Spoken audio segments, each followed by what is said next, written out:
আজকে দুপুরে তোমরা কে কি রান্না করেছো? দেখো আমি কি রান্না করেছি। প্রথমে থালার মধ্যে এক বাটি ভাত নিয়ে নিয়েছি। এরপর আলু সেদ্ধ, সর্ষের তেল আর কাঁচা লঙ্কা আর নুন দিয়ে মেখে নিয়েছি। আর আছে লাল শাকের ভাজা, পেঁয়াজ, রসুন আর শুকনো লঙ্কা দিয়ে ভেজেছি। দুটো তেলাপিয়া মাছ মুচমুচে করে ভেজে নিয়েছি। তেলাপিয়া মাছের ঝোল ঝাল তো অনেকেই খাও, আমার মেয়ে কিন্তু এই তেলাপিয়া মাছের ভাজা ছাড়া আর কিছুই খায় না। এক বাটি মসুর ডাল সেদ্ধ, শুধু নুন আর হলুদ দিয়ে সেদ্ধ করেছি, কোনো তেল মশলা আর কিচ্ছু না।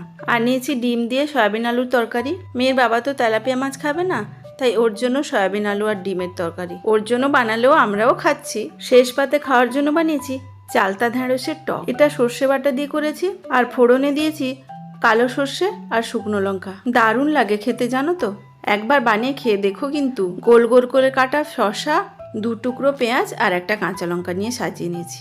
কেমন লাগলো আজকের থালি কমেন্ট করে জানাবে। টাটা।